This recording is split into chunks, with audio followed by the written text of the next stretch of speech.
상표는 특허청에 출원서를 제출하고 심사를 받아 등록되는 절차로 진행됩니다. 특허청에서 심사를 하고 상표법에 열거된 거절 이유에 해당되지 않으면 등록 결정을 하는데, 등록 결정하기 전에 2개월 동안 출원 공고를 합니다. 출원 공고는 특허청이 심사한 결과 거절 이유가 없는 것 같은데 만약 이의 있으면 이의 신청해라 라는 제도입니다. 거절 이유에는 상표 출원인의 내부 사정, 실제 거래 실정 등 특허청이 파악하기 불가능한 것들도 있어서 제3자의 협력을 구하는 것입니다. 2개월 동안 출원 공고가 되고 이의 신청이 없으면 등록 결정이 나고 10년치 또는 5년치의 등록료를 특허청에 납부하면 상표권, 법적 권리가 형성이 됩니다. 기간은 출원부터 등록까지 1년 6개월 정도 걸리고 최근 출원수가 증가해서 심사기간이 더 길어지고 있습니다. 빨리 등록이 필요하면 우선심사를 신청하면 됩니다. 우선심사는 출원부터 등록까지 3, 4개월 정도로 단축시킬 수 있는데, 즉 심사기간이 1개월 정도이고 출원공고 2개월을 합쳐서 약 3개월 정도 소요가 됩니다. 우선심사는 그냥 하는 게 아니라 상표를 이미 사용하고 있거나 곧 개업이나 판매 등 상표 사용을 준비하고 있는 등 우선심사 요건에 해당이 되어야 하고 추가 비용을 납부해야 합니다. 이 플로우 차트가 상표 출원부터 등록 절차에 더 자세히 나와 있는데, 특허청 단계에서 거절이 되면 특허 심판원, 특허 법원, 대법원 순으로 불복해서 다툴 수 있습니다. 특허청 단계에서 거절되지 않고 바로 등록되는 게 가장 좋겠죠. 그래서 출원을 하기 전에 대부분 특허사무소에서 상표 등록 가능성을 조사하고 등록 가능성이 높은 경우에만 출원을 제한합니다. 다음 페이지에 출원서가 나오는데, 출원서를 작성하는 것보다 등록 가능성을 조사하는 것이 더 중요하고 어렵습니다. 그래서 특허사무소에 의뢰를 할 때 상표 등록 가능성을 조사해 주는 곳인지 단순 출원서만 작성해 주는 곳인지 확인을 하고 의뢰를 하시기 바랍니다.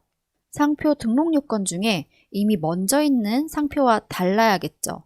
선행상표라고 하는데, 내가 등록받고자 하는 상표가 이미 등록되어 있으면 선행상표와 유사해서 등록받을 수 없습니다.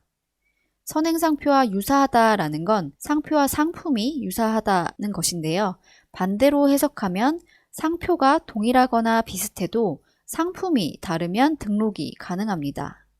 예를 들면 선행상표로 방송업에 대해서 AA라는 등록 상표가 있더라도 같은 이름으로 화장품을 상품으로 하면 등록이 가능합니다. 상표와 상품의 유사 여부는 획일적으로 판단할 수 없기 때문에 유사 판단을 어떻게 하느냐가 결국 쟁점입니다. 상표 출원서를 간단히 나타낸 서식인데요. 상표 출원은 상표가 어디에 사용되는지 상품을 지정해야 하는데 지정상품이라고 합니다. 지정상품은 특허청에서 1류부터 45류까지 상품류로 분류를 해 놓았고, 병의원 같은 경우는 44류입니다. 가이드가 있어서 준수해서 작성을 하면 됩니다. 상표 견본은 상표의 로고나 이미지가 있을 텐데요. 첨부를 하면 됩니다. 상표 견본을 준비해야 되는데 먼저 병의원 상표의 구성부터 보겠습니다. 병의원 상표 디자인을 하면 이런 식으로 전체 디자인이 나올 텐데요. 심볼, 로고 타입, 시그니처 등 용어들이 있지만 로고라고 하겠습니다. 병의원 로고는 크게 4가지로 이제 구성이 됩니다. 이미지, 심볼이라고 하는데 마크가 대부분 있고, 서울 강민이나 뿌띠, 바른우리처럼 고유 명칭이 있습니다. 그리고 신경과 치과의원, 한의원처럼 진료 과목이나 기관 명칭, 그리고 영문이 함께 표기가 되어 있습니다. 상표 견본은 상표가 되는 건데, 상표를 무엇으로 할 것이냐는 상표 등록 가능성과 침해 가능성, 즉 권리 범위를 고려해서 결정합니다. 그래서 로고 전체를 상표 출원할 수 있지만 전략상 고유 명칭만 상표로 할 수 있습니다.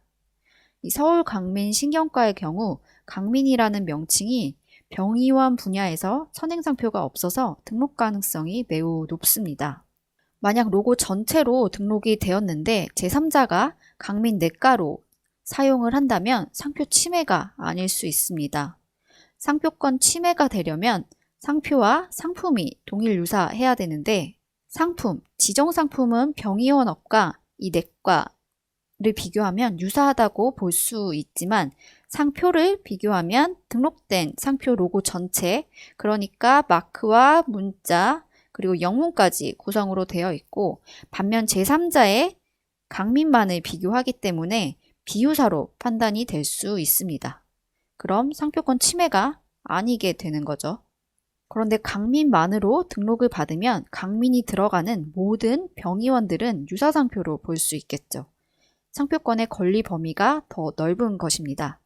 그래서 독점할 수 있는 범위가 훨씬 넓습니다. 그런데 이 뿌띠치과 같은 경우는 고유 명칭이 뿌띠인데 병의원 쪽에 뿌띠가 포함된 등록된 상표들이 많이 있어서 고유 명칭만으로는 등록이 어렵습니다.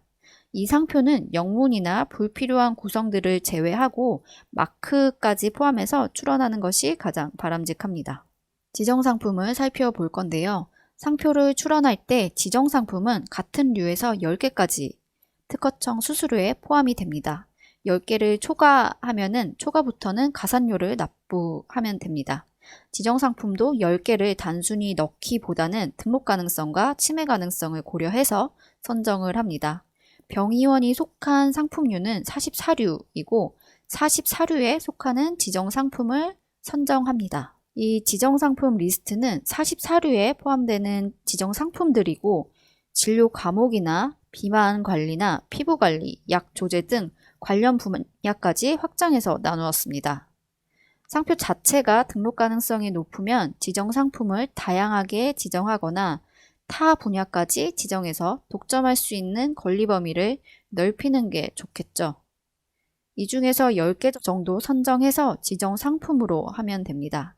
내 전문 진료 과목뿐만 아니라 병의원 전체, 더 나아가서 의료 서비스, 뷰티, 비만 서비스로 확정을 해서 독점하려면 지정상품이 10개가 초과해도 되겠죠. 그런데 내가 출원하려는 상표가 이미 등록이 되어 있으면 그 등록상표와 지정한 상품을 피해서 출원을 해야 상표는 유사하지만 상품이 달라 등록 가능성이 높겠죠. 특허청은 많고 다양한 상품들에 대해서 류와 군으로 분류를 했습니다. 의료, 피부관리, 헤어샵처럼 인체를 대상으로 하는 서비스는 44류인데 각 지정 상품별로 유사군 코드가 있습니다. 이 특허청 단계에서는 지정 상품의 유사 여부를 이 유사군 코드로 판단합니다. 내가 치과 상표를 준비하고 있는데 같은 이름으로 정형외과업에 등록된 상표가 있으면 등록 가능성을 높이기 위해서 지정 상품을 10개로 하는 게 아니라 이 치의료업 1개만 지정을 해서 등록상표를 피해가야 등록이 되겠죠. 다만 의료업과 병원업은 포괄명칭으로 볼 수 있어서 선행상표에 지정상품에 들어있다면 피해가기 어렵습니다.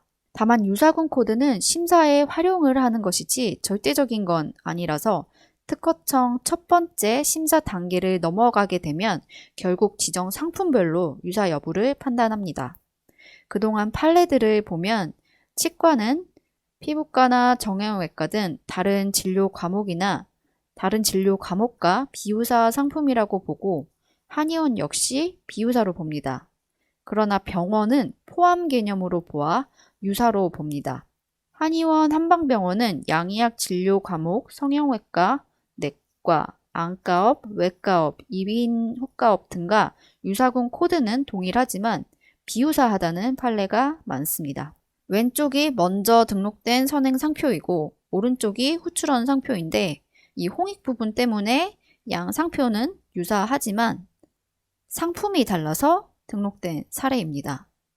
상품, 즉 지정 상품에 유사군 코드가 동일했지만 구체적으로 살펴본 결과 비유사하다고 판단이 되어 등록이 되었습니다.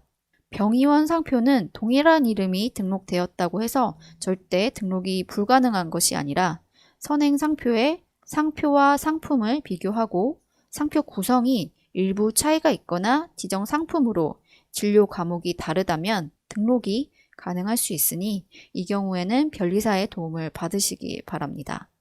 네, 상표 비용 역시도 출원 심사 절차 단계적으로 발생을 하는데요. 출원 단계에서는 22만 원 정도, 등록 단계에서는 약 40만 원 정도 비용이 발생을 해서 출원부터 등록까지 거절되지 않고 바로 등록되는 경우는 총 65만 원 정도의 비용이 소요됩니다.